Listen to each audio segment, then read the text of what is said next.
Hi hello friends, welcome to my channel. ನಾನಿವತ್ತು ನಿಮಗೆ ಕರ್ಜಿಕಾಯಿ ಹೇಗೆ ಮಾಡೋದಂತ ಹೇಳ್ಕೊಡ್ತಿದ್ದೀನಿ. ಅದಕ್ಕೂ ಮುಂಚೆ ಹೊಸ್ದಾಗೆಲ್ಲ ಯಾರು ಈ ವಿಡಿಯೋ ನೋಡ್ತಿದ್ದೀರೋ ನಮ್ಮ ಚಾನಲ್ಗೆ ಸಬ್ಸ್ಕ್ರೈಬ್ ಆಗಿ ಹಾಗೂ ಬೆಲ್ಲೈಕನ್ ಒತ್ತಿ ಫ್ರೆಂಡ್ಸ್. ಎಲ್ಲರಿಗೂ ಇಷ್ಟವಾಗುವಂತಹ ಗರಿ ಗರಿಯಾದಂತಹ ಕರ್ಜಿಕಾಯಿನ ಹೇಗೆ ಮಾಡೋದಂತ ನಾನು ಇವತ್ತು ನಿಮಗೆ ಹೇಳ್ಕೊಡ್ತಿದ್ದೀನಿ. ಕರ್ಜಿಕಾಯಿ ಮಾಡಲು ಬೇಕಾಗಿರುವಂಥ ಸಾಮಗ್ರಿಗಳನ್ನು ನೋಡೋಣ. ಮೊದಲನೇದಾಗಿ ಮೈದಾ ಹಿಟ್ಟು, ಬನ್ಸಿ ರವೆ, ನಾನಿಲ್ಲಿ ಸಕ್ಕರೆನ ಪುಡಿ ಮಾಡಿ ಇಟ್ಕೊಂಡಿದ್ದೀನಿ. 1 ಕಪ್ ಸಕ್ಕರೆ ಪುಡಿ, ಕಡಲೆ ಬೀಜ, ಎಳ್ಳು, ತುರಿದಿಟ್ಟುಕೊಂಡಿರುವಂಥ ಕೊಬ್ಬರಿ,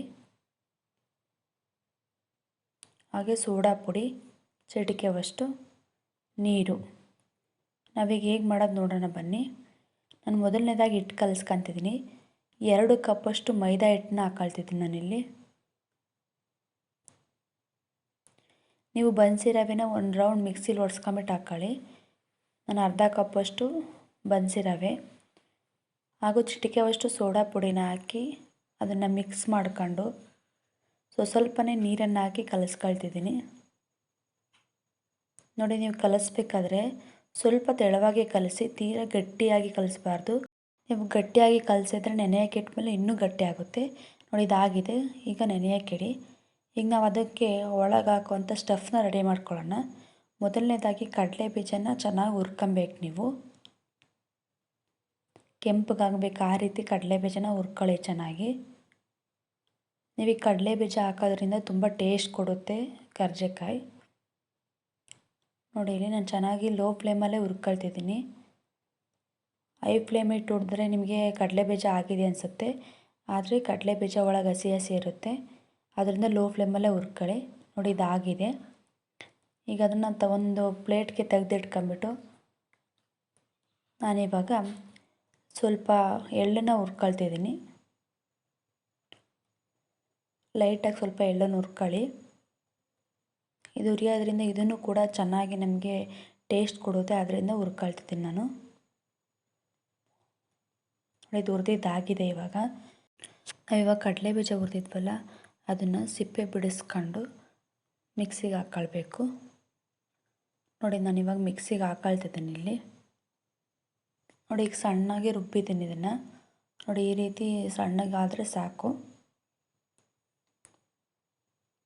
ಇದಕ್ಕೆ ನಾನು ಇವಾಗ ಹುರಿದಿಟ್ಕೊಂಡಿರುವಂಥ ಎಳ್ಳನ್ನು ಹಾಗೆ ಹಾಕ್ತಿದ್ದೀನಿ. ಇದನ್ನು ಮಿಕ್ಸಿಗೆ ಹಾಕ್ಕೊಳ್ಳಲ್ಲ. ನೋಡಿ, ಇವಾಗ ನಾನು ಚೆನ್ನಾಗಿ ತುರಿದಿರುವಂಥ 1 ಕೊಬ್ಬರಿನ ಇದಕ್ಕೆ ಮಿಕ್ಸ್ ಮಾಡ್ಕೊಳ್ತಿದ್ದೀನಿ. ನೀವು ಕೊಬ್ಬರಿನ ತುರ್ಕೊಂಡ್ರೆ ತುಂಬ ಟೇಸ್ಟ್ ಕೊಡುತ್ತೆ. ಇದಕ್ಕೆ ನಾನೀಗ 1 ಕಪ್ಪಷ್ಟು ಸಕ್ಕರೆ ಪುಡಿನ ಹಾಕ್ತಿದ್ದೀನಿ. ನೋಡಿ, ಇವಷ್ಟನ್ನು ಚೆನ್ನಾಗಿ ಮಿಕ್ಸ್ ಮಾಡ್ಕೊಳ್ಳಿ. ನೋಡಿ, ನಾನು ಇಷ್ಟನ್ನು ಚೆನ್ನಾಗಿ ಮಿಕ್ಸ್ ಮಾಡ್ಕೊಂಡು ಇವಾಗ ನೋಡಿ, ಹಿಟ್ಟನ್ನು ಕಲಸಿಟ್ಟಿದ್ದೆ, ಅದು ನೆಂದಿದೆ ಚೆನ್ನಾಗಿ. ಈಗ ಎಣ್ಣೆನ ಕಾಯಕ್ಕಿಡಿ. ಎಣ್ಣೆ ಚೆನ್ನಾಗಿ ಕಾಯಿಸ್ಕೊಬೇಕು ನೀವು. ಈಗ ನಾವು ಹಿಟ್ಟನ್ನು ಲಟ್ಟಿಸ್ಕೊಳ್ಳೋಣ. ಈ ರೌಂಡು ಚಪಾತಿ ಆಕಾರದಲ್ಲಿ ಸ್ವಲ್ಪನೇ ಲಟ್ಟಿಸ್ಕೊಳ್ಳಿ, ತುಂಬ ದೊಡ್ಡದಾಗಿ ಲಟ್ಟಿಸ್ಕೊಂಬಿಡಿ. ನೋಡಿ, ಈಗ ನಾನು ಕರ್ಜಿಕಾಯಿ ಒತ್ತೋದಿರುತ್ತಲ್ಲ, ಅದಕ್ಕೆ ಇಟ್ಕೊಂಬಿಟ್ಟು ಅದಕ್ಕೆ ಮಾಡಿದಂಥ ಮಿಶ್ರಣವನ್ನು ಹಾಕ್ತಿದ್ದೀನಿ. ನೋಡೋದಕ್ಕೆ ಸ್ಟಫಿಂಗ್ ಮಾಡ್ತಿದ್ದೀನಿ. ಈಗ ಆಗಿದೆ.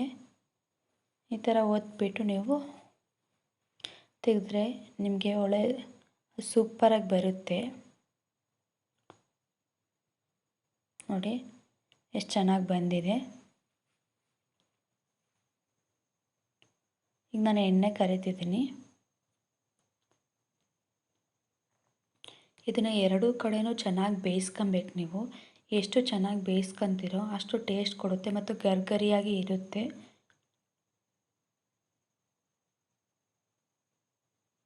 ನಾನೀಗ ಮಾಡಿಟ್ಟಿರುವಂಥ ಮಿಶ್ರಣದಲ್ಲಿ ಒಂದು 20-30 ಕರ್ಜಿಕಾಯಿನ ಮಾಡ್ಕೊಳ್ಬೋದು. ನೀವು ಮನೆಯಲ್ಲಿ ಫ್ರೀ ಟೈಮಲ್ಲಿ ಬೇಜಾರಾದಾಗೆಲ್ಲ ತಿಂತಾ ಇರ್ಬೋದು.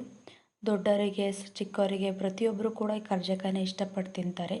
ಆದ್ದರಿಂದ ಇದನ್ನು ಸ್ಟೋರ್ ಮಾಡಿ ಇಟ್ಕೊಬೋದು. ನೀವು 2 ದಿನ 3 ದಿನಗಟ್ಟಲೆ ಇಲ್ಲ 1 ವಾರದಗಟ್ಟಲೆ ಇಟ್ಕೊಬೋದು. ಅದರಿಂದ ತುಂಬ ಮಾಡ್ಕೊಂಡು ಇಟ್ಕೊಳ್ತೀನಿ ಅನ್ನೋ ಇಟ್ಕೊಬೋದು, ಏನು ತೊಂದರೆ ಇಲ್ಲ. ನೋಡಿ ಇದಾಗಿದೆ, ಎಷ್ಟು ಚೆನ್ನಾಗಿ ಬಂದಿದೆ ನೋಡಿ.